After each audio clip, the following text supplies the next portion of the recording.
في حلقة النهاردة أنا هعرض لحضرتك فيديوهين بالصوت والصورة داخل الحلقة. أول فيديو معانا فهو لبنات موجودة في قلب المدرسة للأسف بيدخلوا حمامات المدرسة وبيفتحوا منه لايف. حضراتكم هتشوفوا الفيديو ده بالصوت والصورة وكمان هنفهم تفاصيله. أما بالنسبة للواقعة التانية اللي معانا فهي للأسف لراجل وزوجته بيصوروا اللي بيحصل ما بينهم في أوضة النوم وللأسف بينشروه على السوشيال ميديا.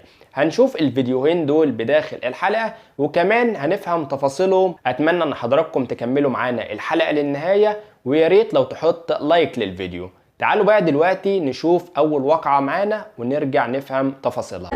جبتوا لي في اللانش بوكس بتاعكم؟ ما بناخدش لانش بوكس يا جماعه، هي اكياس بنحط فيها سندوتشات وخلاص. لا يا جماعه احنا بنجيب حبايبي دي مفكره نفسها من ايجيبت. وحتى الاكل اللي في المدرسه في سندوتشات برضو في اكياس برضو. انت حلوه بالنضاره ومن غيرها بجد. يا لهوي دي بنت صح؟ ان شاء الله تكون بنت. بحبك عامه لو انت بنت وبكرهك لو انت ولد. بكرهك بسرعه كده ليه؟ ايه ده؟ عشان بقرا كومنتات عشان انجز، فاهمه؟ اتعلمي يا حبيبتي الشغل عشان يبقى عندك ال 900 بتوعي. حاسبي يا فاطمه عشان فاتحين لايف. تعالي عدي في الظهر.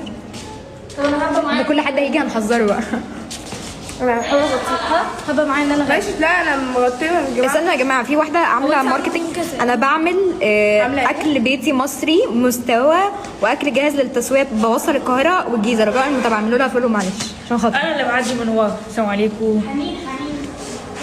بصراحه انت حلوه من غير النضاره. شكرا والله. انا واقفه. يا الله استوك يا اسطى. عايز اقول لك حاجه. هو انت بتبيعي ايه يا اسطى؟ طب سيبيها هي لوحدها وتعالي. حبيبه انت في حاجه ولا ايه؟ ما ايوه، ما هو انا فاتحه لايف من موبايلي اللي فيه نت المدرسه. في حاجه ولا ايه؟ طيب نفسها سامع ايه وديها تفوت ايه؟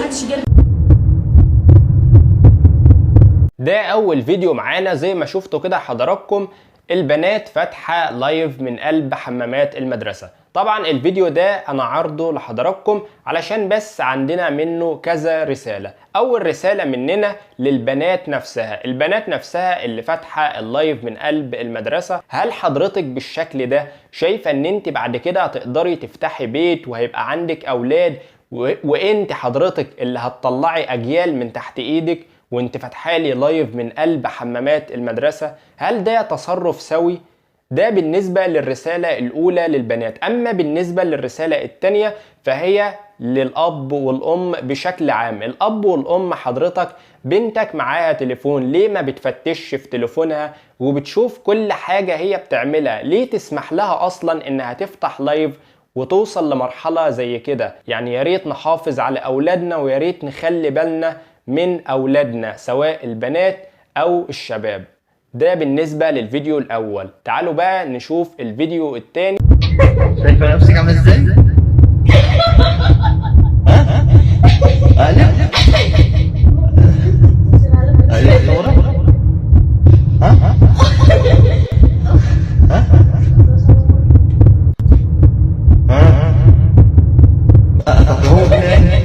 تاني مرة تاني.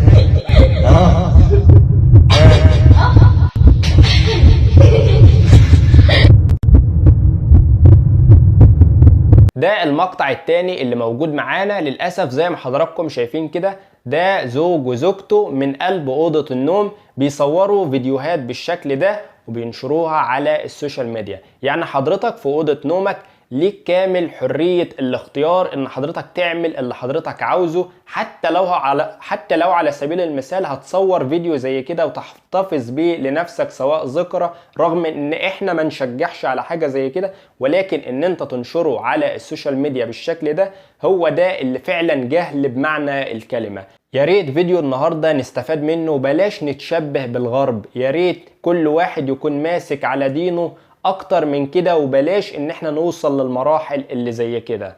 ما تنساش تدعم الفيديو ده باللايك بتاعك الجميل ويا ريت تشترك في القناة علشان الفيديو يوصل لكل الناس. اشوف حضراتكم على الف خير. السلام عليكم.